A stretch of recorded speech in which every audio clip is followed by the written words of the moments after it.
Baik Ibu Bapak, penyertaan Tuhan, bahasa yang lain adalah Immanuel. Immanuel adalah salah satu jabatan dari Natal itu. Yesus disebut sebagai Allah yang Immanuel. Dengan Immanuel mestinya kita tidak takut menghadapi hari esok. Tidak sedikit pengusaha yang gentar menghadapi keadaan sekarang. Dolar sudah berapa? 14.000. Berapa dolar? You gak jualan dolar? You gak punya dolar juga? Karena gak punya kelihatannya. Orang punya dolar pasti tanya harga dolar. Dolar berapa Bapak Ibu? 14.000. 14.55. Pasti Ibu jual di messenger ya. 14.55 ya. Makin mendekati Desember memang pertama jatuh tempo utang bayar utang. Kedua dolar diperlukan untuk pergi tur. Jadi pasti bengkak lah harga dolar. Oke. Dengan kondisi begini orang bertanya, gimana ya Pak tahun depan? Ya ini prediksi saja. Tahun depan akan lebih baik. Akan lebih baik. Tapi butuh waktu. Beberapa bulan ke depan tuh membangkitkan ekonomi bangsa. Tapi yang lebih hebat adalah ada Tuhan di dalam. Ada Tuhan bersama saudara. Amin apa artinya? Bisa banyak artinya. Amin karena gak ada harapan lain kecuali Dia. Amin bisa saja ya. Gimana udah gak ada cara lain cuma Yesus saja satu-satunya. Atau amin berkata aku percaya Tuhan besertaku. Gitu. Baik, apa artinya Immanuel? Immanuel artinya Tuhan beserta kita. Beserta seperti apa? Beserta bisa saja Tuhan jalan di depan, itu beserta kita. Kalau Tuhan berjalan di depan berarti Dia gembala yang baik. Kalau Dia berjalan di samping kita, Dia sahabat yang baik. Kalau Dia berjalan di belakang, Dia pengecut bagi kita. Halo? Immanuel yang benar adalah Dia di dalam kita. Wah itu luar biasa saudara. Kalau cuma di depan Dia memimpin, di samping Dia mendampingi kita. Tapi Dia di dalam kita, Dia menyatu dengan kita. Manunggal kalau bahasa lain. Immanuel artinya manunggal. Di mana ada rohmu, di situ ada roh Tuhan. Di dalam suratan Yohanes mengatakan, roh di dalam kamu lebih besar. Itu artinya bahwa di dalam tubuhmu ada roh Tuhan. Tapi rohmu bukan roh Tuhan. Rohmu pemberian Tuhan. Nah 2-3 hari lalu saya dengar rekaman khotbah di CD. Saya setel di mobil. Ada pendeta besar ngomong. Roh kita itu rohnya Tuhan. Jadi roh Tuhan itu di dalam kita. Salah itu teologinya salah itu. Salah banyak. Maaf ya banyak pendeta kalau gak mendalami firman, gak dalam teologi banyak salah tafsir. Makanya gak heran tadi kalau Paniko bilang ada hyper grace, ada low grace juga. Yang jahat bukan cuma hyper grace, low grace juga jahat. Bahaya itu. Hyper berlebihan anugerah. Sampai kita gak mau berbuat apa-apa, itu hyper. Low itu kekurangan anugerah. Sampai kita berbuat setengah mati untuk mendapatkan keselamatan dan menyenangkan Tuhan. Dua-dua bahaya itu. Sama kayak hipertensi dengan tekanan darah rendah, sama bahayanya. Dua-dua bisa bikin stroke. Amin. Hyper bisa bikin stroke. Low juga.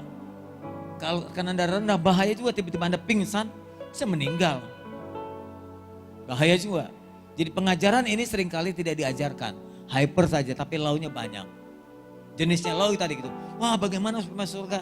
Nah menurut saudara bagaimana masuk surga? Coba ayo mau dites nih. Dalam ajaran Kristen kan. Bagaimana caranya masuk surga? Gak tahu kan? Gue pulang lu ya kalau gak tahu. Gimana nih di depan? Gimana masuk surga? Baju sih keren nih. Blue jean, kaos hitam. Kelihatannya kurus kalau pakai baju hitam. Kayak saya tambah kurus kalau pakai hitam. Gimana? Supaya masuk surga gimana? Bapak Ibu, bagaimana cara masuk surga? Kalau orang lain bertanya, Natal Yesus lahir ya? Iya. Apa artinya? Ya kita dapat keselamatan. Kalau orang tanya, gimana supaya saya selamat ya? Anda jawab gimana? Pertama terima Yesus. Lalu percaya sama terima Yesus sama. Oke, apa lagi? Bertobat. Terus sering ke gereja. Terus melakukan firman. Apa yang firman dilakukan? Kan banyak firman. Menghidupkan firman. Bagaimana cara menghidupkan firman? Kasih oksigen? Nah, kalimatnya banyak yang abstrak. Anda seringkali menggunakan kalimat-kalimat abstrak, menghidupkan firman, hidup dalam firman. Bingung orang kayak apa menghidupkan firman. Hidup dalam firman kayak apa? Nggak jelas. Nggak jelas kan? Kalau saya berkata gini, mari kita berjalan sesuai dengan kehendak Tuhan. Kehendak yang mana nggak jelas. Betul nggak jelas kan Pak? Oh jangan mencuri, nah itu kehendak Tuhan. Nah itu jelas tuh. Ya, jangan berzina, itu jelas tuh. Jangan mencuri milik orang lain, itu jelas tuh kehendak Tuhan. Begitu mesti yang jelas. Oke sekarang yang jelas, supaya orang selamat bagaimana? Yang jelas. Yang sebelah kanan saya. Jangan mentang-mentang saya nggak lihat lalu tidur. Ayo ditanya. Sebelah kanan saya, Bapak Ibu bagaimana supaya selamat?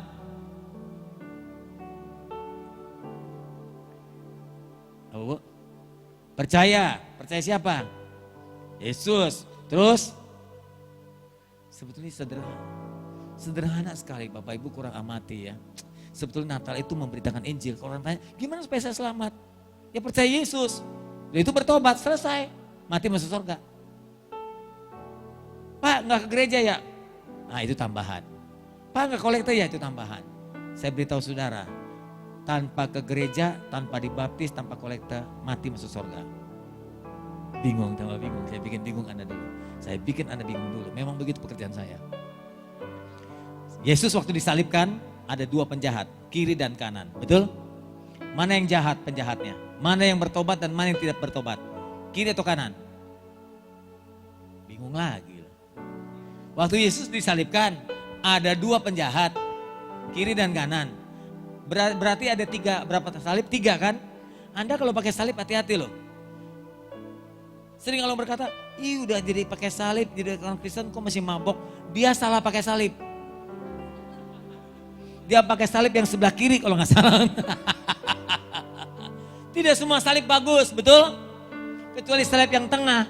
Salib yang tengah itu salib Yesus. Salib sebelah kiri dan kanan itu penjahat. Jadi kalau Anda pakai salib belum bertobat, Anda pakai salib penjahat. Salah itu. Gak ada amin. Kedua, kenapa orang sudah dibaptis, udah pakai salib belum bertobat? Karena salah juga cara membaptisnya. Baptisan itu kan meniru Yesus. Yesus mati hari apa? Gak tahu lagi saudara. Kelihatannya kurang pendalaman nih. Mesti di jemaat dikasih pendalaman Alkitab nih. Meninggal hari apa? Jumat. Jam berapa? Jam 3 sore. Oke, jam 3 sore dia meninggal. Bagus. Oke, hari Jumat jam 3. Jadi kalau orang mau dibaptis mesti hari Jumat. Kira-kira jam 3. Bangkitnya hari apa? Minggu. Jadi orang kalau dibaptis direndam hari Jumat, tutup angkatnya hari Minggu, baru bertobat dia. Iya, dia kan gak berdosa lagi kan? Begitu.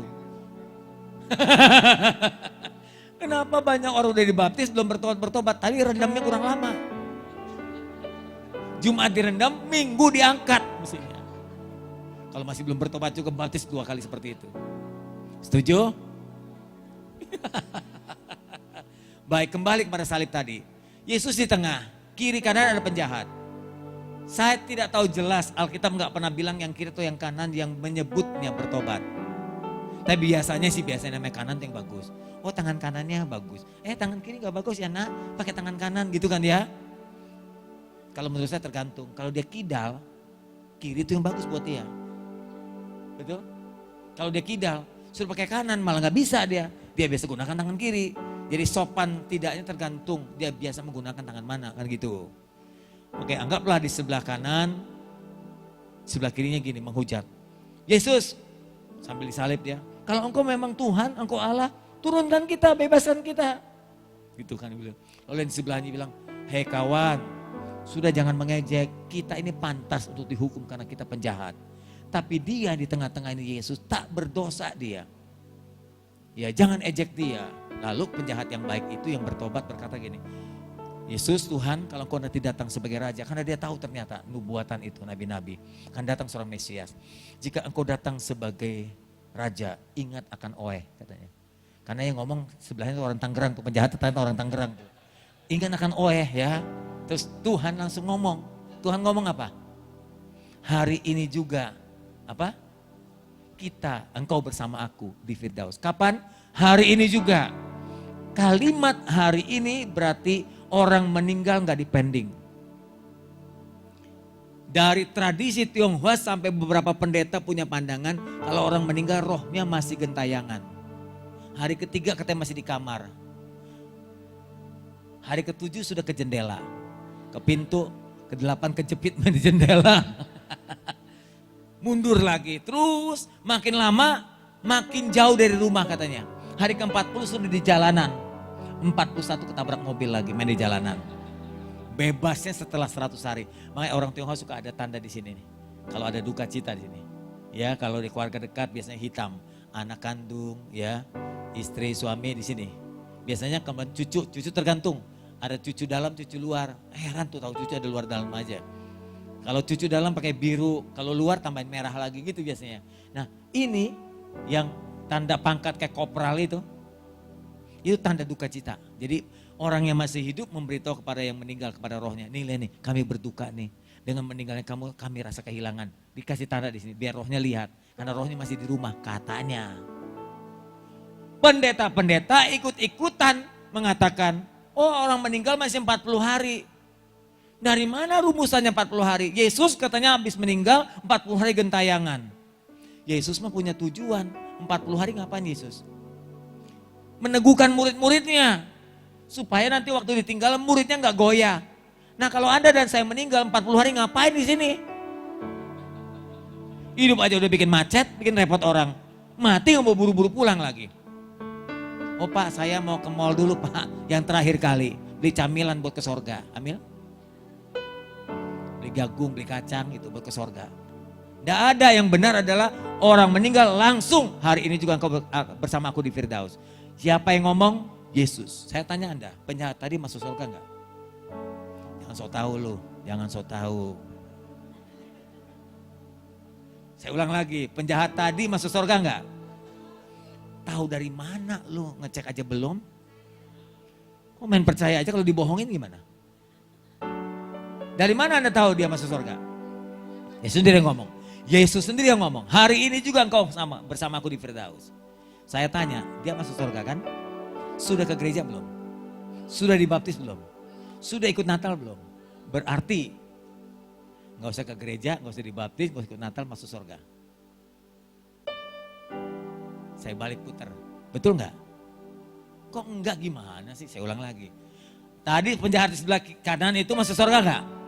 Sudah ke gereja belum? Sudah dibaptis belum? Berarti bisa masuk surga kan?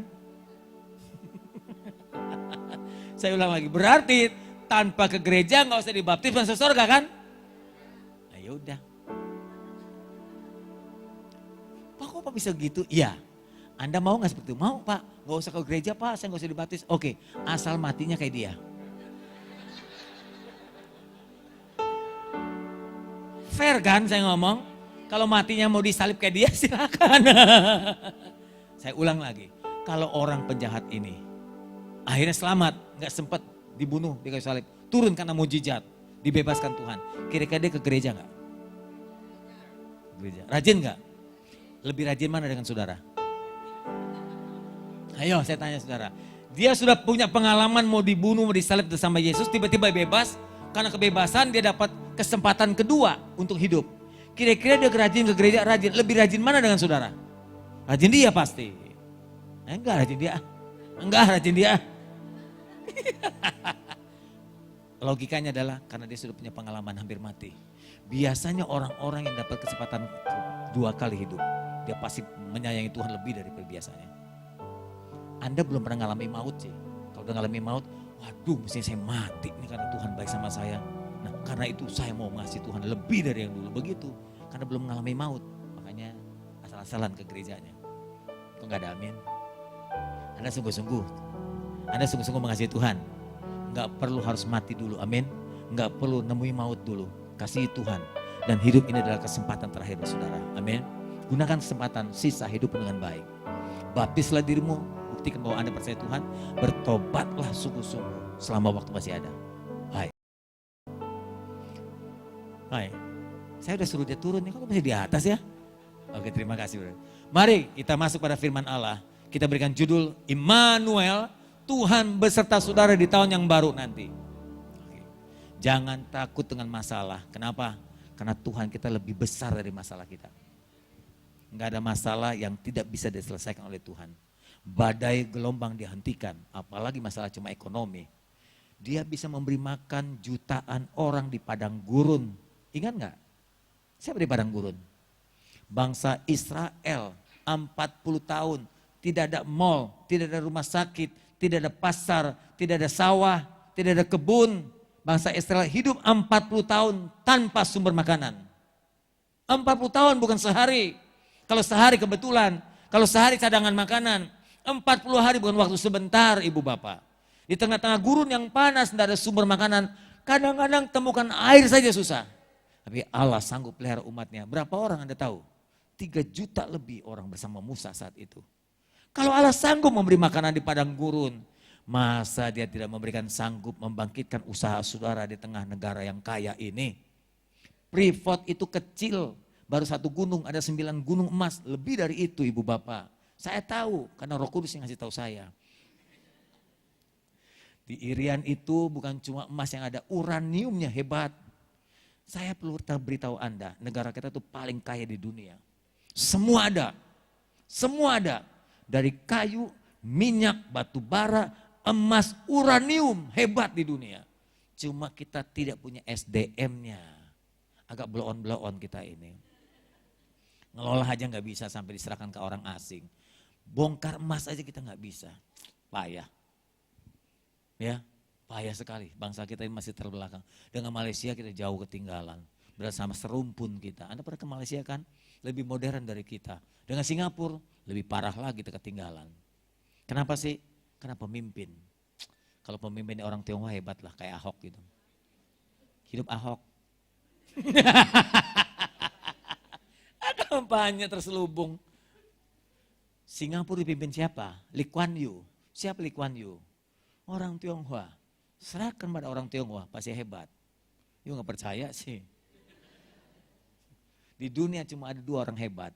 1 orang Israel, 1 orang Tionghoa. Gak ada amin. Amin. Orang Israel sama orang Tionghoa gak ada bedanya. Pinter dagang, pinter nipu.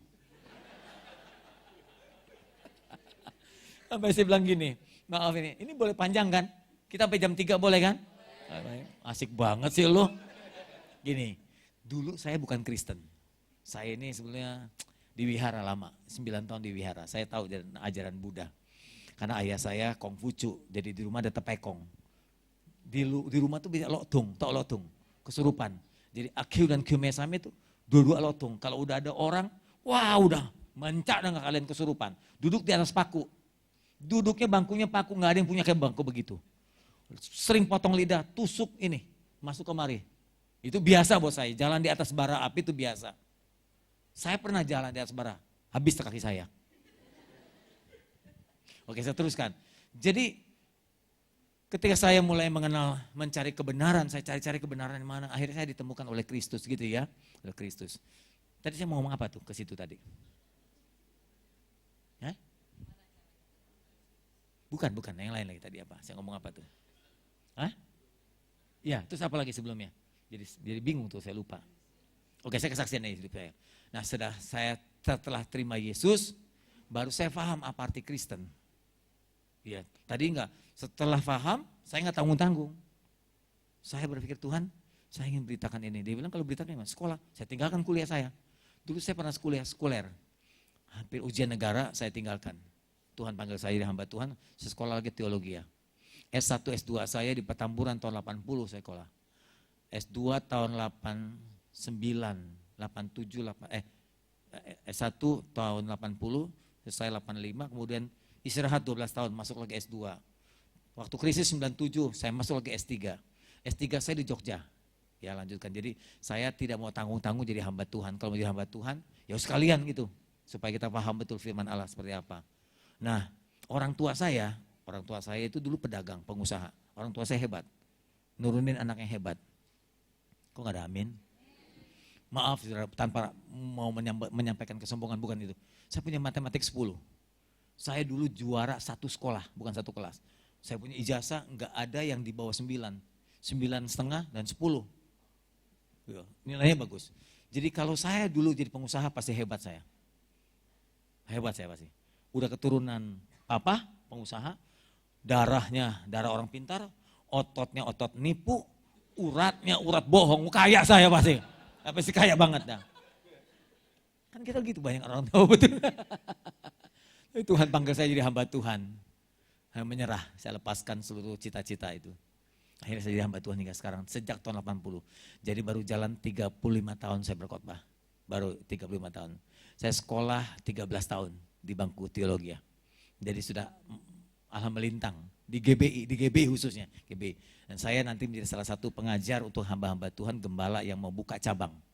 Selama 2-3 tahun ini tidak ada pengangkatan PDP, PDM. Tapi mereka yang mau jadi gembala, kita yang ajar. Nah, saya salah satu pengajar pengembalaan nanti. Karena mungkin mereka lihat pengalaman saya yang banyak kali. Oke, itu saja latar belakang saya. Ibu bapak kekasih, jadi setelah saya terima Yesus, waduh jauh sekali cara berpikir. Dulu saya punya pemikiran satu, saya harus jadi orang kaya. Oh sekarang enggak lagi.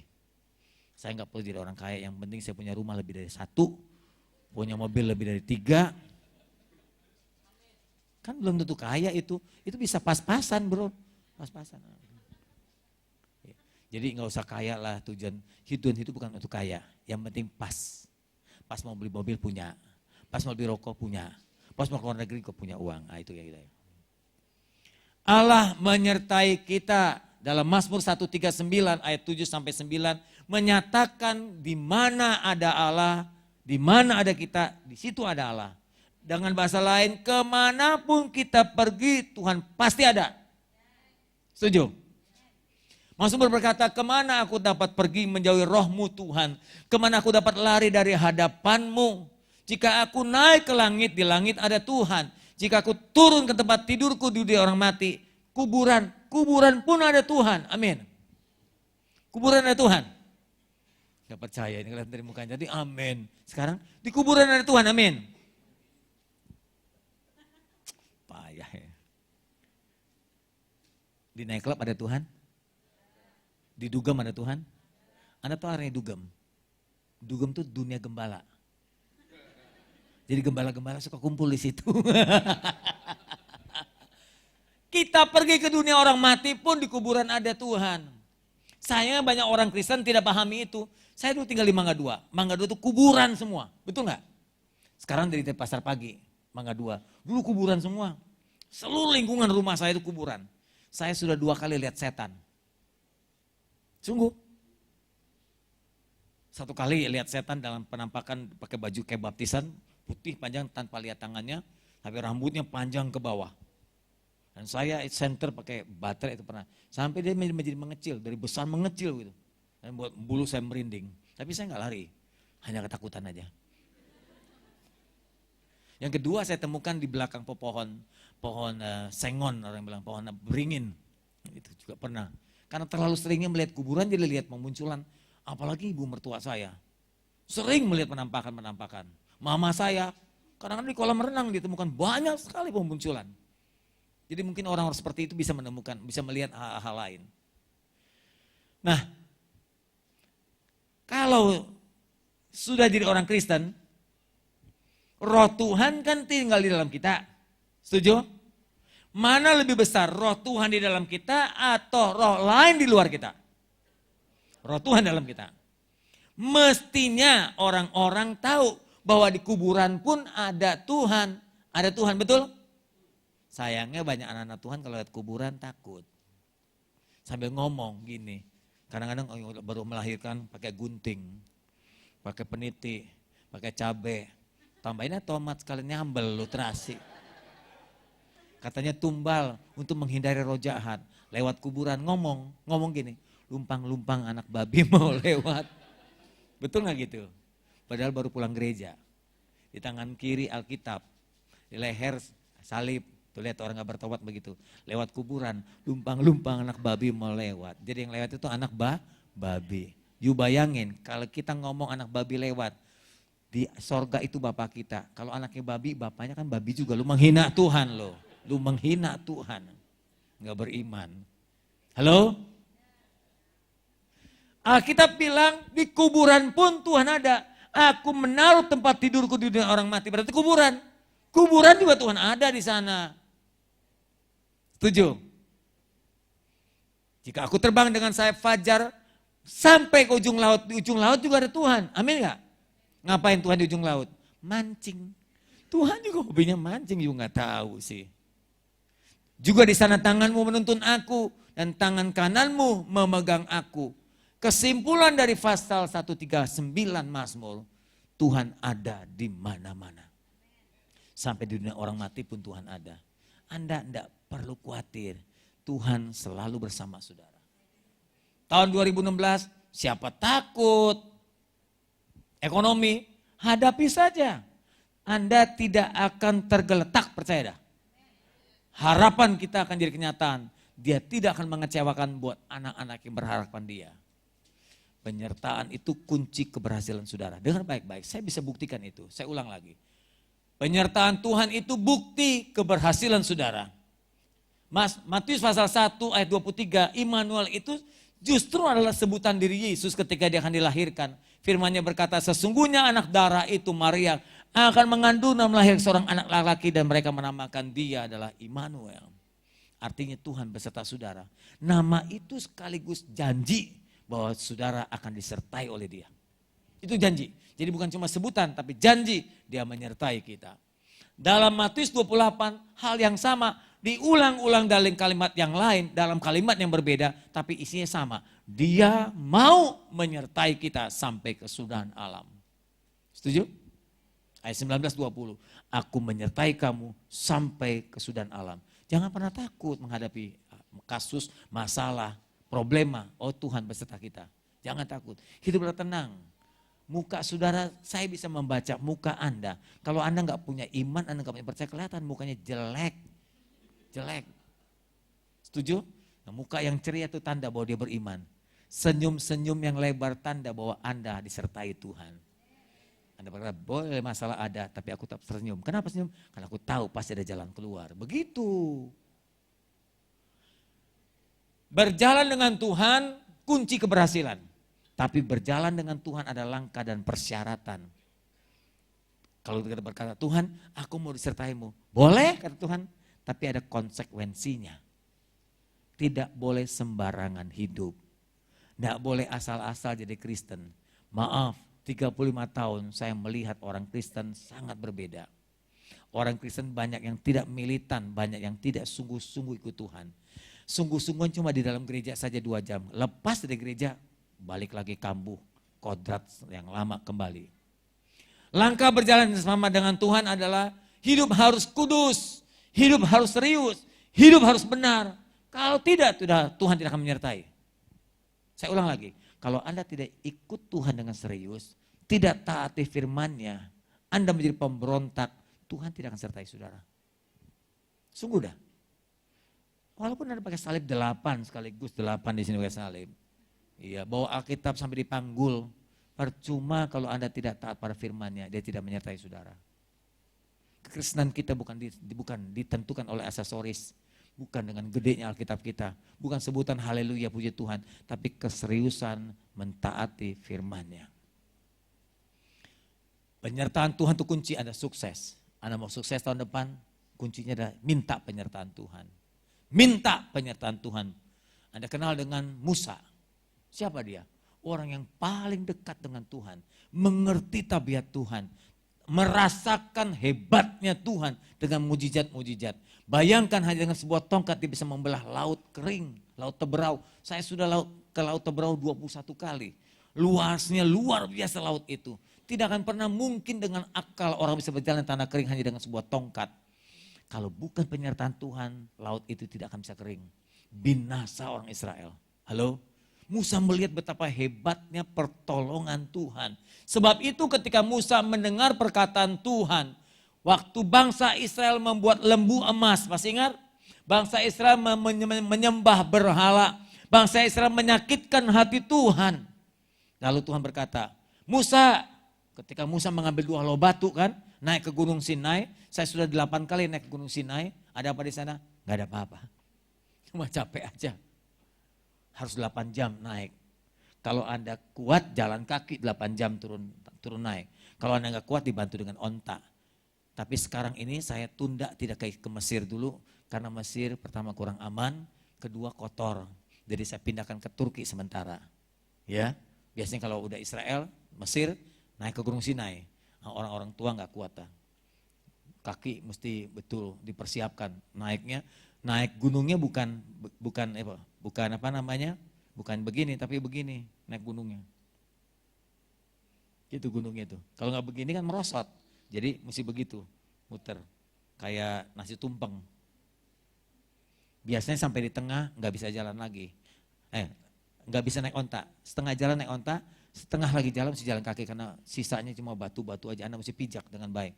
Kalau licin Anda bisa jatuh. Itu harus hati-hati. Ya itu Sinai. Musa ketika naik ke Gunung Sinai mengambil 2 loh batu. Kemudian Tuhan melihat bangsa Israel ditinggalkan pemimpinnya. Orang Kristen begitu, sama kayak orang Israel. Kalau ada pendeta, wah pura-pura, ya gitu. Yang merokok pun disembunyikan kalau ada pendeta, amin. Orang Kristen lebih takut sama pendeta, lebih sungkan sama pendeta daripada sama Tuhan. Betul gak? Ini orang Kristen lagi main judi. Terus pendeta lewat. Beres gitu. Padahal tiap hari Tuhan lewat situ. Nggak ada tuh yang bergeming. Nggak ada yang bergeming. Kalau ada orang Kristen ngerokok gitu ya. Terus tiba-tiba pendeta lewat. Pendetanya gembala. Langsung masukin. Saya punya jemaat dulu begitu. Habis dibaptis, 3 bulan kemudian hilang. Saya cari besuk. Saya temukan dari ujung kurang lebih sini. Jaraknya 20 meter. Saya lihat dia sedang merokok. Lagi main koprok. Tahu main judi koprok. Terus dia merokok. Terus teman-teman bilang, pendetamu datang. Dia kan gak bisa sembunyiin lagi rokoknya, kan lihat dari sini. Dia gak buang loh, dimanain? Masukin kantong. Gak sempat dimatikan apinya juga. Dia masukin, saya jalan aja terus. Jalan teman, jalannya apa kabar?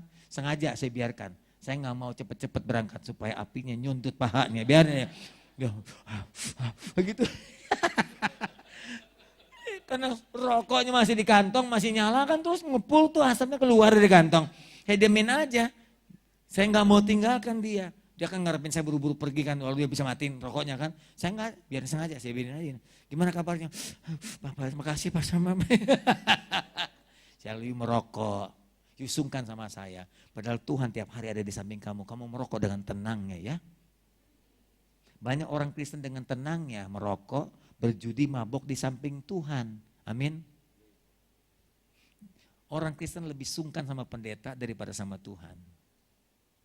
Amin atau tidak? Iya, salah itu.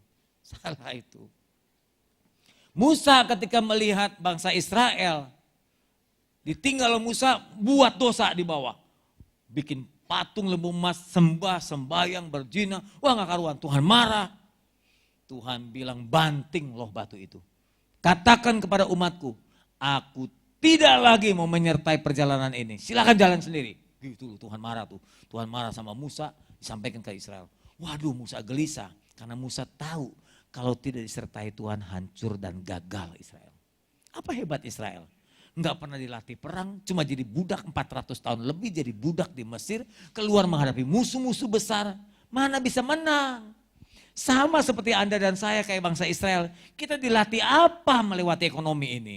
Kita dilatih apa menghadapi kasus-kasus dan problema hidup? Siapa kita? Kalau Tuhan tidak sertai Anda dan saya gagal tahun depan pun. Maka itu Musa berkata begini. Dengar kalimatnya. Keluaran 33:15 dia berkata. Tuhan, kalau engkau tidak menyertai kami sendiri. Jangan suruh kami berangkat dari sini. Tuhan, kalau engkau tidak membimbing kami. Biar kami mati di sini saja Tuhan. Akan percuma kata Musa. Kami berjalan sendiri tanpa Tuhan. Begitu kurang lebih artinya. Kenapa Musa begitu berkata? Karena Musa tahu betapa pentingnya penyertaan Tuhan. Yang kedua, lihat. Berhasilnya penyertaan Tuhan dalam pekerjaan Yusuf. Anda tahu Yusuf kan? Dijual oleh kakaknya jadi budak di Mesir. Keluar Kejadian pasal 39. Yusuf kembali lagi, nggak pernah kuliah, nggak pernah dapat gelar sarjana. Dia diiri hatikan oleh kakaknya, dijual lalu dibuang ke Mesir, jadi budak di Mesir. Dan di Mesir dia tinggal dengan rumah Potifar. Betul? Di rumah Potifar dia jadi budak. Alkitab berkata, lihat, Ya, Potifar seorang Mesir pegawai istana Firaun kepala raja membeli dia dari tangan Ismail dan membawa dia ke situ ke Mesir. Tetapi lihat kalimatnya. Tapi Tuhan menyertai Yusuf sehingga Yusuf menjadi orang yang selalu berhasil dalam pekerjaannya. Kuncinya di situ. Anda mau berhasil, minta penyertaan Tuhan. You boleh saja gunakan kecerdasanmu. Ikut seminar ini, seminar itu, silakan. Tapi penentunya cuma Tuhan. Anda gagal berhasil, ditipu atau tidak, tergantung Tuhan. Hancur atau bangkit, tergantung Tuhan. Alkitab berkata, sehingga Yusuf menjadi seorang selalu berhasil. Kata selalu berhasil bukan berarti tanpa masalah. Jangan punya pemikiran, oh kalau jadi orang Kristen itu mulus tanpa masalah, itu salah. Orang Kristen pun pasti hadapi masalah. Orang Kristen pun pasti menghadapi kasus dan problema. Tapi orang Kristen punya Tuhan yang lebih besar dari masalah kita. Punya Tuhan lebih besar dari masalah kita. Lalu Alkitab berkata, sehingga Yusuf tinggal di rumah tuannya orang Mesir itu. Setelah dilihat oleh tuannya, tuannya tahu. Tuannya bukan orang Kristen, tuannya bukan orang Israel. Tapi tahu bahwa Yusuf disertai Tuhan. Dan bahwa Tuhan membuat berhasil pekerjaan Yusuf. Orang lain pun tahu ini anak muda disertai Tuhan. Orang lain akan tahu kalau Anda disertai Tuhan atau tidak. Dari mana kelihatannya? Di mana? Orang tahu, oh ini anak Tuhan yang disertai Tuhan. Tahu dari mana? Salibnya. Amin. Bikin salib yang gede, kalau perlu dari mimbar, ambil copotnya taruh di leher. Saya beritahu Anda, Dracula pun sekarang gak takut dengan salib. Betul? Gak pernah takut. Yuk pakai salib gini, Dracula kecil. Dracula sekarang udah modern, dia udah pernah kursus salib, jadi dia gak pernah takut lagi sama salib. Setan gak takut sama salib. Setan takut dengan roh yang ada di dalam dirimu. Amin apa amin? Bener gak lu? Ayo. Terus kan kok mati? Potifar tahu Yusuf disertai Tuhan. Sayangnya memang. Udah naik ya. Yusuf dari budak jadi manajer, jadi pengatur. Istrinya Potifar. Kan sebutnya Tante Pot. Kan Tante Potifar. Tante Pot. Tante Pot jatuh cinta sama anak muda itu. Biasanya saya beritahu Anda ya, orang disertai Tuhan itu punya aura sendiri loh, punya karisma sendiri. Bikin orang bisa banyak jatuh cinta loh. Hati-hati bapak-bapak, hei anak muda. Walaupun Anda sudah punya istri, banyak wanita lain bisa jatuh cinta dengan dirimu. Amin. Woi, bapak. Kalau Tuhan sertai Anda itu mengkerelep Anda seperti berlian itu. Banyak disukai orang. Hati-hati. Kayak Yusuf disertai Tuhan. Wah Tante Pot udah tua banget itu masih jatuh cinta sama Yusuf. Tiap hari Tante Pot lalu ngajak Yusuf. Cup, manggilnya kan kata-kata manja gitu. Ucup. Tidur ya sama Tante. Tante gak bisa tidur nih, kebetulan Potifarnya pergi ke luar negeri. Suaminya pergi ke luar negeri, Potifarnya sendiri. Lihat Ucup di rumahnya.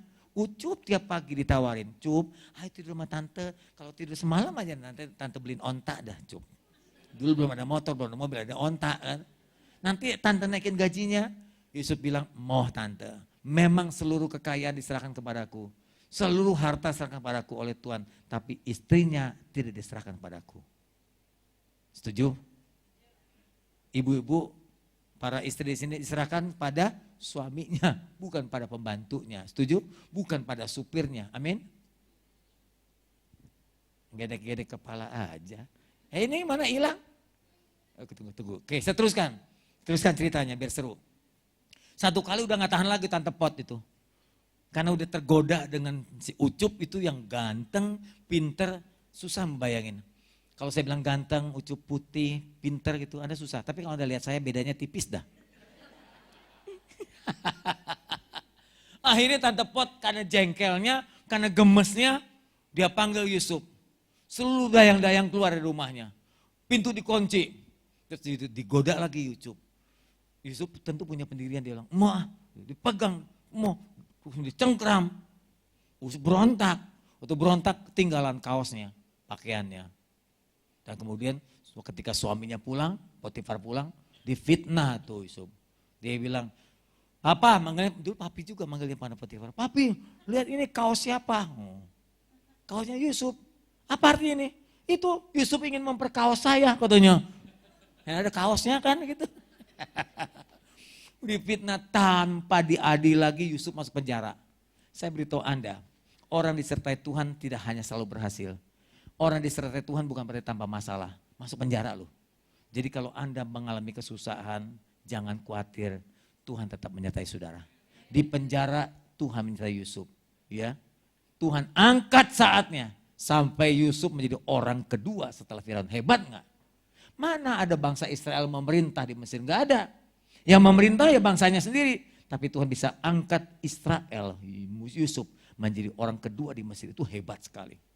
Di sini saja orang jadi menteri, orang Tionghoa susah setengah mati. Ahok kalau nggak dibela nggak bakal jadi gubernur. Karena orang Tionghoa, Kristen lagi. Itu mujizat itu mujizat. Pak Ahok itu tahu benar, kalau bukan mujizat Tuhan, kalau bukan penyertaan nggak bakal jadi gubernur dia.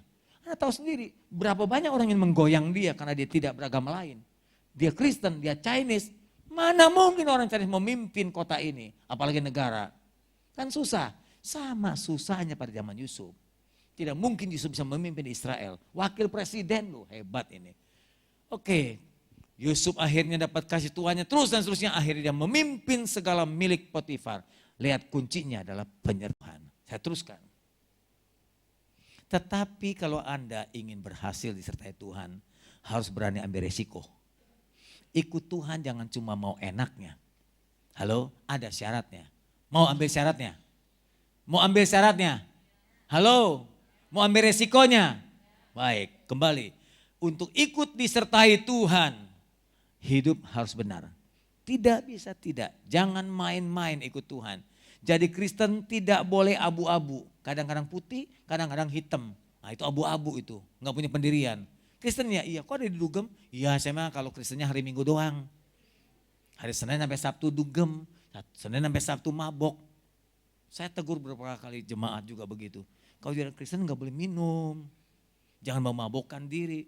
Nanti orang lihat jadi jelek. Yuk Kristen tuh bukan. Jadi Kristen jangan judi. Boleh gak judi? Hah? Kalau menang? Enggak juga. Haleluya, mestinya betul Pak. Judi itu dilarang kalau kalah. Konsekuensi ikut Tuhan adalah hidup harus serius.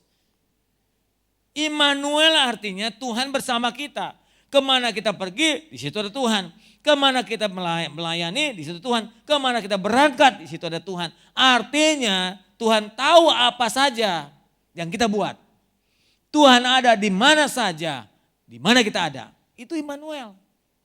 Kan Anda bilang dia ada di dalam kita. Jadi kita pergi dia ikut serta dong. Kita judi dia pun ikut membantu. Amin. Bantu kita menang. Tuhan tahu segala perbuatan kita, sebab itu Immanuel. Kalau sudah begitu jangan cuma pikir enaknya, bayangin. Kalau dia selalu bersama kita boleh sembarangan gak hidup? Gak boleh. Dia tahu kita buat, dia tahu kita curang, dia tahu kita memberontak, dia tahu kita melanggar, dia tahu kita tidak setia. Tapi dia tahu juga kalau kita jujur, dia tahu kalau kita berkorban, dia tahu kalau kita polos, dia tahu kalau kita positif, dia tahu kalau kita benar. Karena dia selalu bersama kita. Oke. Matius pasal 18 ayat 20. Firmannya berkata begini, jadi gak usah buka Alkitab nih. Saya rajin udah saya tulisin, karena saya tahu banyak jemaat gak bawa Alkitab sih. Maka saya tulis di sini. Matius 18 berkatakan, sebab di mana ada 2 atau 3 orang berkumpul dalam namaku. Artinya kalau 2-3 orang itu kumpul menyebut nama Tuhan, nyanyi lagu rohani, atau sedang berdoa, sedang membahas tentang Tuhan, dia pasti ada. Dia pasti ada. Di situ aku ada di tengah-tengah mereka. Setuju? Baik. Sebentar lagi Imlek. Sebentar lagi Imlek. Kapan Imlek? Lu tahu kalau Imlek, heran lu ya. Natal kapan Natal? Yesus lahir kapan? Yesus lahir kapan? Gak tahu, Imlek lu tahu. Lahir Yesus kapan? Yesus lahir kapan? Katanya tanggal 25 Desember. Betul gak Yesus lahir tanggal 25 Desember? Gak tahu juga, bagus, gue juga gak tahu. Sebab di Alkitab gak pernah ditulis tanggalnya. Yang sudah ditulis Yesus pernah lahir, jadi gak usah ributin tanggalnya. Banyak gereja pusing, oh gue gak bikin Natalan karena Yesus bukan 25. Lu gak 25, 24. Gak 24 ya Januari, gak Januari ya Juni aja lu bikin Natalan, gak apa-apa. Yang penting Yesus pernah lahir, amin. Kenapa mesti gak lahir? Oh kalau Yesus gak pernah tahu tanggalnya gak usah dirayain. Bagaimana mungkin you gak merayakan lahir Yesus? Kalau dia gak pernah lahir, dia gak pernah mati dong. Banyak orang bilang, kita gak usah rayain Natal, tapi rayain Paskah. Geblek nih orang.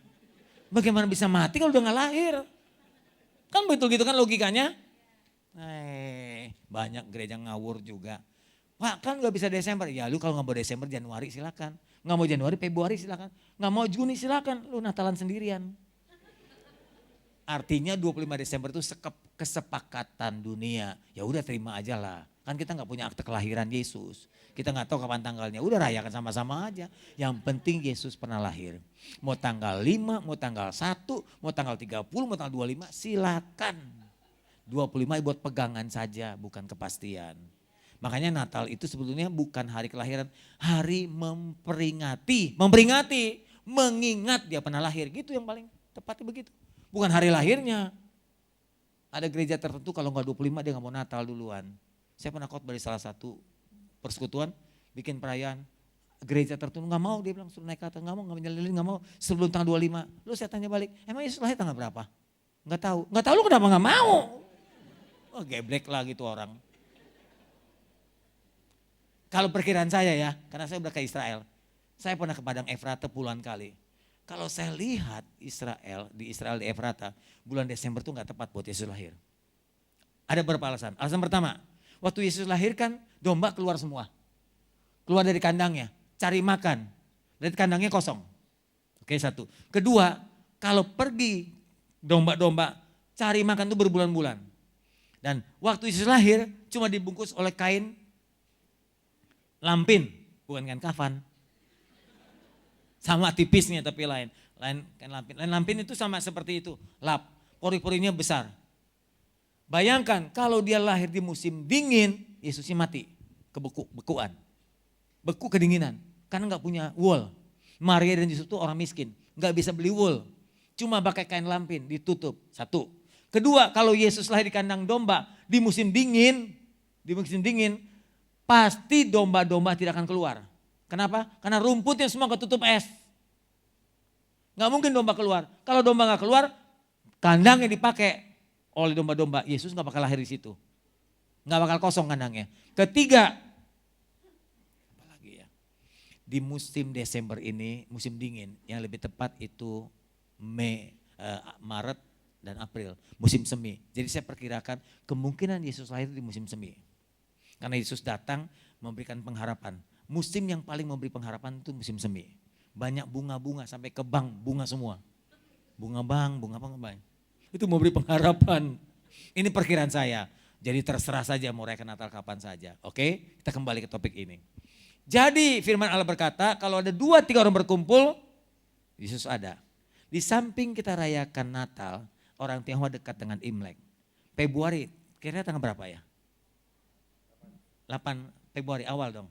Wah itu enak tuh pas gajian tuh. Jadi amplopnya pasti tebal. Di saat Imlek seperti itu ada satu buat tradisi. Jadi saya mau nyambung ayat ini. Tradisi Tionghoa begini, atau mitosnya orang Tionghoa. Orang Tionghoa mempercayai satu dewa, namanya dewa dapur. Cak Kim Long, kalau siapa nama dewa saya lupa. Bentuk badannya gemuk karena suka makan di dapur. Ya. Dan dewa dapur ini penentu nasib buat kita orang Tionghoa. Dewa dapur sebelum hari Imlek, beberapa hari sebelum Imlek dia akan naik. Ya, dewa dapur itu ke dewa langit, Tian Kung.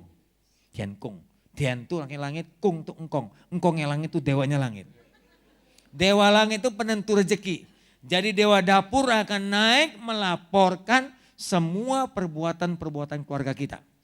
Jika laporannya jelek ke dewa langit, maka rezeki kita tidak akan datang. Sebab itu orang Tionghoa paling takut dengan laporan dewa dapur. Bagaimana orang Tionghoa pikir? Orang Tionghoa pintar kan orang Tionghoa. Bagaimana supaya dewa dapur ini memberikan laporan yang baik? Sogok dia. Suap dia. Kebetulan dewa dapur suka makanan satu yang manis-manis. Suka dikasih buah-buahan. Nah, patung dewa dapur ditaruh di dapur lalu dikasih makan. Buah-buahan dikasih gula-gula ditaruh. suguhin, sembayangin. Ya buat orang Kristen berhala, tapi buat orang Tionghoa ini sebuah kepercayaan. Kasih makan supaya mulutnya jadi manis. Tujuannya kalau nanti dia laporan ke Dewa Langit yang manis-manis ini dilaporin. Gitu katanya. Kan itu simbolis. Yang kedua, Dewa Dapur tuh suka diampan. Tahu diampan? Kue keranjang. Bukan orang Cina nih di depan nih. Oh bukan ya, Manado ya. Sunda ya. Tadi Sunda Jawa campuran banyak. Tapi kamu kayak orang Tionghoa kulitnya putih. Oke. Diampan itu kue keranjang. Pernah lihat kue keranjang yang bulat tuh? Buat nimpuk anjing bisa tuh. Kalau udah sebulan nggak dimakan tuh jadi keras. Buat nimpuk anjing mati tuh pingsan anjing. Kue itu bisa tahan bisa sampai setengah tahun loh kue itu. Ya, hebatnya itu kue. Dibikin awet. Itu bahannya kue itu lengket kan, dikasih ketan dengan gula. Ya, diaduk berupa. Nah, dengan lengketnya kue itu dikasih ke Dewa Dapur supaya Dewa Dapur makan. Dewa Dapur paling suka kue diampan itu. Kalau udah makan kan lengket mulutnya. Terus dia nggak bisa ngasih laporan. Ditanya sama Dewa Langit, gimana itu keluarga si Alyong? Susah tuh, mulutnya nempel sama diampan itu.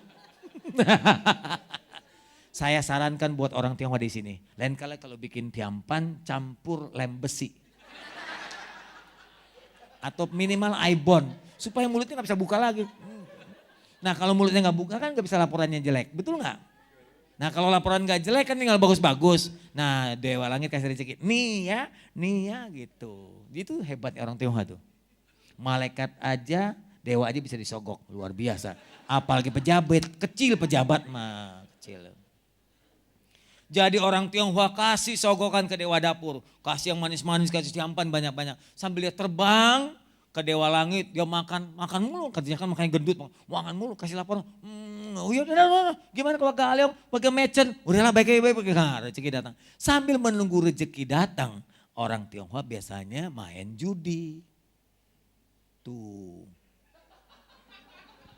Kita tunggu yuk 2-3 hari ini Dewa Langit akan turun kasih rezeki. Kita tunggu, ditungguin tuh. Kadang-kadang gak mau tidur sengaja supaya gak kehilangan kesempatan katanya.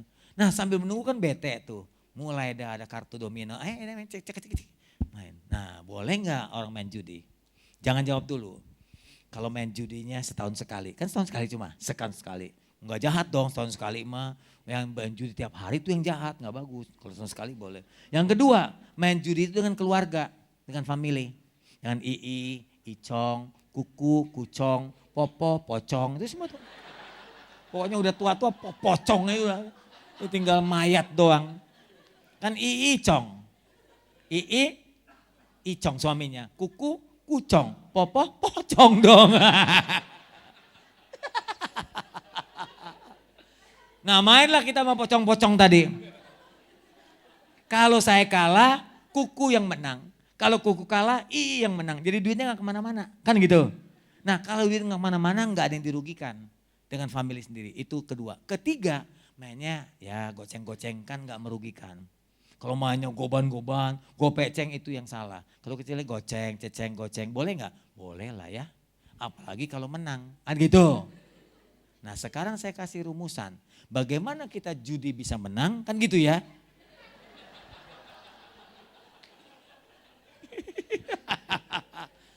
Ini kan kita topiknya penyertaan Tuhan nih. Kalau Tuhan sertai kita termasuk waktu judi pun dia sertai kita. Maka itu rumusnya.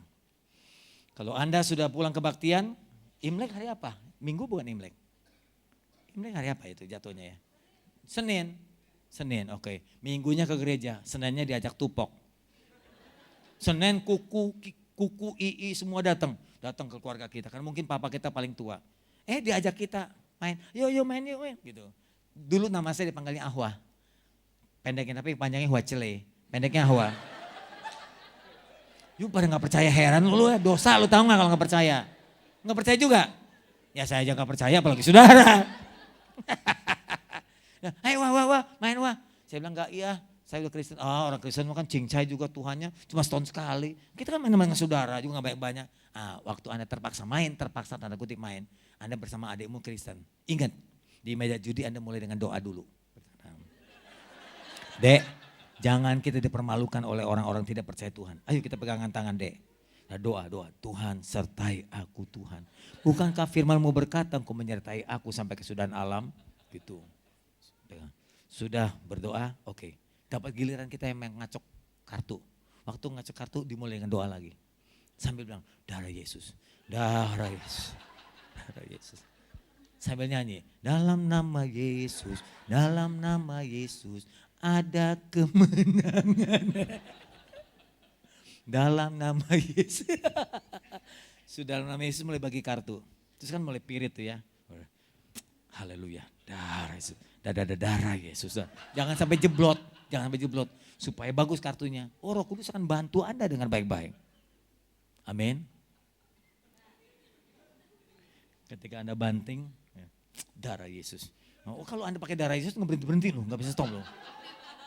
Bisa menang loh. Pertanyaan saya adalah, ketika Anda main judi seperti itu, Tuhan ada di situ nggak? Yang bilang ada nggak tangan? Kenapa Tuhan ada di situ? Apa alasannya? Yuk. Itu ayat itu yang gua punya, itu jangan diambil lagi. Lalu, apa alasannya? Ada nggak Tuhan? Tuhan ada nggak? Tuhan hadir. Tuhan ada nggak? Waktu main judi Tuhan ada? Main judi kotor apa bersih? Kenapa Tuhan ada di tempat yang kotor? Nggak bisa jawab lagi loh. Pinternya pendeta begitu, nggak bisa jawab pasti. Oke, siapa yang bilang tidak ada Tuhan di tempat judi? Oke, siapa yang bilang ada? Siapa yang bingung? Lu ngangkat tangan semua bingung. Bapak bilang ada nggak Tuhan di tempat judi? Ada. Alasannya apa? Nolong kita ya. Kalau ada nih, oh Tuhan ada di tempat judi, kenapa? Oh dia membantu kita.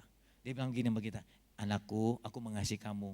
Ya, kamu main-main dah, aku jaga. Nanti kalau polisi aku bisikin kamu lari ya. Maka itu banyak anak Tuhan main judi gak ketangkep loh. Karena Roh Kudus membisikkan dia. Ada amin?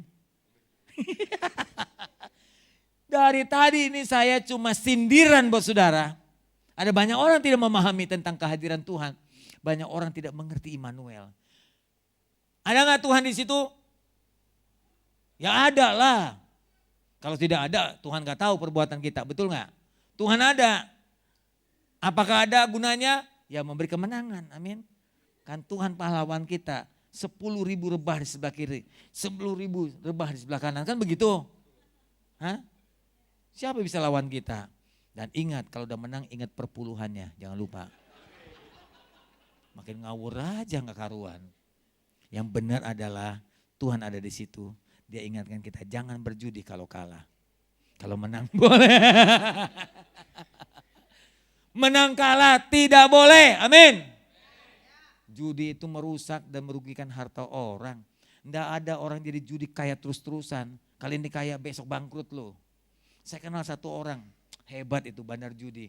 Kalau dia menang bisa sampai 30 M kalau menang. Kalau kalahnya bisa 70 M. Gila itu. Nggak pernah ada orang main judi jadi kaya. Tuhan gak pernah memberkati orang berjudi. Berjudi itu bukan bekerja keras. Merugikan orang. Ya jangan ya. Ya jangan sekali ya. Berkali-kali pun jangan maksud saya begitu. Kalau kita tahu Tuhan ada di mana-mana. Pada saat orang kumpul Tuhan ada di situ. Anda main dia ada di situ. Dia catat perbuatanmu. Dengar baik-baik ibu bapak. Jadi seriuslah ikut Tuhan, jangan main-main. Jangan hidup jadi abu-abu. Minggu ke gereja, Senin tupok. Selasa ke gereja, Rabu mabok. Tupok enggak, maboknya jalan. Jangan abu-abu. Kristen-Kristen yang sungguh putih ya putih, hitam ya hitam. Tadi sudah Imlek. Imlek itu hari raya penyangkalan sebetulnya. Mama papa saya ajarkan begini. Saya punya 10 saudara, 6 laki-laki, perempuan 4. Tapi sekarang sisanya tinggal 5 kalau nggak salah. Sudah meninggal 1 lagi. Jadi dari 10 saudara sudah meninggal 5 kalau nggak salah. Tinggal 4 laki, 1, 2, 3, 4, 5 lelaki, 1 perempuan. Sisanya sudah pulang semua termasuk mama. Waktu kita masih ada bersama-sama, mama bilang gini, nih ya anak-anak gak boleh berantem ya. Dulu kita 6 lelaki berantem dulu, udah gak kenal Tuhan, bandel lah kita. Kita menyakitkan banyak orang, menyakitkan hati orang tua ya dengan nakal, bandel.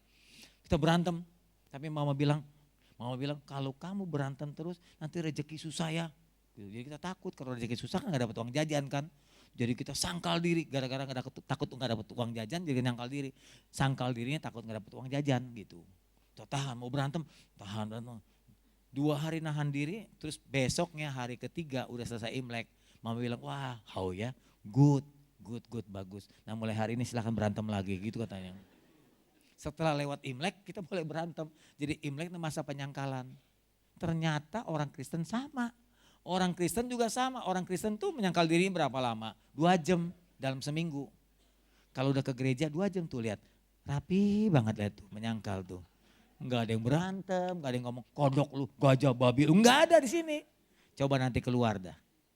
Jadi cuma 2 jam saja menyangkal diri. Ini maaf, ini kemunafikan. Tuhan tahu Anda serius atau tidak. Tuhan tahu Anda benar atau tidak. Tuhan tahu Anda bertobat atau tidak. Jangan memanipulasi orang dengan ke gereja. Kalau ke gereja kayak malaikat, keluar gereja kayak setan. Bahkan setan pun takut dengan orang gereja. Jangan munafik. Ayo dimanapun kita berada harus sama. Di gereja putih, di kantor putih, di rumah putih, di jalan putih. Halo. Maksudnya hiduplah benar di setiap tempat karena Tuhan ada di setiap tempat. Terakhir, kalau kita punya pandangan yang salah, cara berpikir tentang Tuhan salah, perbuatan kita salah. Contoh gini, kalau kita bilang, Tuhan cuma di gereja, di luar gereja gak ada Tuhan. Nah kita cuma benarnya di Tuhan doang, di dalam gereja doang.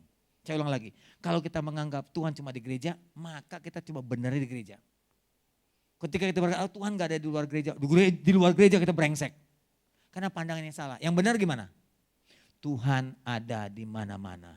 Di gereja ada, di kantor ada, ya, di jalanan ada, di tempat judi ada, di tempat usaha ada. Hati-hati mata Tuhan melihat. Sekolah minggu suka nyanyi. Mata Tuhan melihat apa yang kita perbuat. Baik yang baik atau yang jahat gitu. Oleh sebab itulah jangan berbuat jahat. Tuhan melihat. Gitu, ya. Oke. Anda punya istri berapa? Woi, bapak-bapak istrinya berapa? 1. Simpanannya 5 lagi lo. Agama lain boleh poligami. Orang Kristen boleh poligami nggak? Kalau nggak ketahuan, kalau ketahuan? Oke. Kenapa orang agama lain boleh? Dia punya alasan 4 kalau nggak salah. 1 katanya wanita lebih banyak di Indonesia. Kalau 1:6, bayangin kalau monogami yang 1 dikawinin yang 5 sisanya diapain? Ya kasih garam aja dijemur jadi kan? Jadi apa? Jadi ikan asin ya. Dia bilang masih ada 4 gimana ini gitu. Kedua, kalau istri pertama mengizinkan, dibolehkan. Kalau istri sakit boleh. Kalau istri tidak memberi keturunan boleh. Tapi orang Kristen tidak boleh. Istri sakit, nggak punya keturunan, mau tanjakan, mau turunan, mau itu daerah datar, nggak boleh. Ya, biar wanita lebih banyak jumlahnya. Ini yang jadi pertanyaan yang belum dapat jawaban. Kalau wanita lebih banyak jumlahnya bagaimana? Sisanya mau diapain? 1:5. 1 lelaki mengambil 1 istri, tinggal 4-4-nya mau diapain? Nah itu urusan Tuhan. Sampai sekarang saya belum dapat jawabannya itu. Kalau Anda bisa menjawab, saya kasih diskon 50% ke Israel. Serius, kalau bisa jawab dengan benar. Kalau tidak jawab dengan benar, you mesti bayar 3 orang. Nah, hebatnya saya begitu. Kalau Anda punya pandangan yang salah, maka perbuatan saudara salah. Contoh, Anda tahu nggak perempuan Samaria? Yohanes 4. Waktu Yesus berjumpa dengan seorang perempuan Samaria di sumur. Waktu Yesus datang meminum air, nggak punya timbanya. Dia bicara dengan perempuan Samaria. Dia bilang begini, hei perempuan Samaria, kalau kamu menyembah Tuhanmu kemana? Dia jawab, kami pergi ke gunung Tuhan. Waktu itu belum dia tahu Tuhan, Tuhan. Kami ke gunung Tuhan, tapi banyak orang berkata, katanya tempat yang benar Yerusalem menyembah. Karena di Yerusalem ada bait Allah. Kalau Anda ke Israel, saya tunjukkan tidak ada bait Allah, itu udah hancur, tapi masih ada sisa temboknya. Dan saya punya miniaturnya. Jadi miniatur bait Allah yang kecil. Kata Yesus kepadanya, bukan begitu yang benar. Percayalah kepadaku hai perempuan Samaria. Saatnya sudah tiba sekarang bahwa kamu akan menyembah Bapa bukan di gunung. Karena Tuhan bukan tinggal di gunung. Bukan juga Yerusalem. Tuhan tidak tinggal di kota. Tuhan tinggal di mana? Di mana-mana. Allah itu roh. Allah itu roh. Teruskan. Kamu menyembah apa yang tidak kamu kenal. Kalau kita nggak kenal Tuhan pasti penyembahannya salah. Banyak agama lain nggak tahu Tuhan kayak apa. Makanya serampangan. Mesti menghadap ke sinilah, mesti menghadap ke sinilah, mesti jam seginilah. Kadang-kadang Tuhannya mereka itu punya waktu tertentu. Boleh nggak kita sembahnya? Wah nggak bisa, lewat setengah jam, oh udah ditinggal sama Tuhan. Gitu, datang ke pagian nungguin sampai Tuhan datang. Tuhan kita nggak gitu. Tuhan mau kapan saja datang, dia ada. Halo? Di mana saja kita berdoa, dia ada. Bahkan kalau saya ekstrimnya di WC pun Tuhan ada. Percaya nggak? Waktu Anda sakit perut, susah keluar buang air. Tuhan tolong, ada dia di situ. Jangan khawatir, dia pasti tolong Anda. Betapa ekstrimnya itu. Tuhan ada. Kami menyembah apa yang kami kenal sebab keselamatan dan bangsa Yahudi. Tetapi saat yang akan datang dan sudah tiba sekarang bahwa penyembah benar akan menyembah Bapa dalam roh dan kebenaran. Sebab Bapa menghendaki penyembah-penyembah demikian. Apa alasannya? Karena Allah itu roh. Di mana saja dia ada. Allah itu roh dan barang siapa menyembah Allah, menyembah dalam roh dan kebenaran. Penyembah yang benar menyembah dalam roh dan kebenaran. Apa maksudnya terakhir nih? Menyembah dalam roh bukan berbahasa lidah. Lama-lama datangnya terlambat, kelamaan. Laba yang datang Spiderman.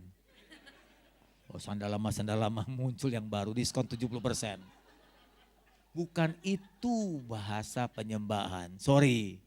Tapi menyembah dalam roh dan kebenaran punya makna sendiri. Lihat, kalau Anda baca ini, kalau Anda baca Alkitab, lihat konteksnya. Ini konteksnya apa? Tahu konteksnya? Topiknya, waktu Tuhan berjumpa dengan perempuan Samaria, kira-kira topiknya apa itu? Apa bahasan di situ? Bahasa lidah bukan? Bukan, bahasa lidah itu 1 Korintus 12.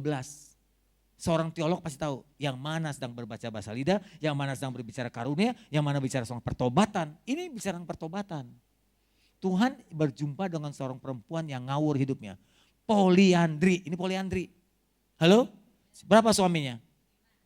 5, yang ada sekarang bukan suaminya, 6. Berarti kalau Anda belum dapat jodoh, direbut dia semua, salahin dia.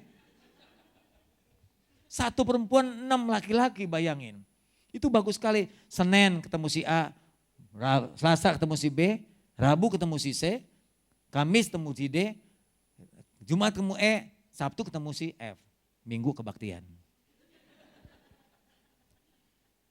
Coba lihat, kalau orang punya pandangan yang salah, tindakannya pun salah. Kalau dia tahu Tuhan ada di mana-mana, gak berani dia punya suami 6. Betul gak? Karena Tuhan tahu. Karena dia gak tahu, dia cuma tahu Tuhan di gunung, Tuhan di Yerusalem, jadi di luar gunung, di luar Yerusalem Tuhan gak ada. Berapa banyak orang Kristen berpikir begitu. Tuhan ada di gereja, makanya gak berani buat dosa di gereja. Mana bisa kawin 2 kali di gereja? Gak bisa, nanti di luar gereja boleh kawin 4 kali. Di gereja gak boleh nipu, coba di luar gereja nipu. Punya salah, tindakan pun salah. Ngerti ya maksud saya? Nah menyembah dalam roh dan kebenaran itu gimana? Menyembah dalam roh kebenaran itu bukan berbahasa lidah. Tubuh kita ini ada 3 unsur. Ada darah, daging dan tulang. Ini namanya tubuh. Ada jiwa, pikiran, perasaan, kemauan, kehangatan, kepribadian, itu jiwa.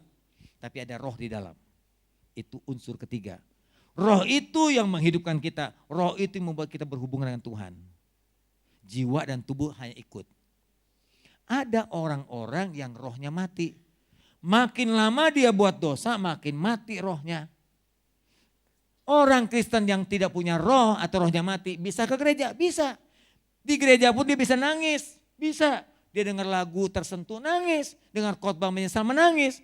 Tapi yang menangis itu jiwanya, emosinya, rohnya sudah mati. Jangan heran orang yang kumpul kebo pun masih bisa menyesal karena jiwanya, karena emosinya.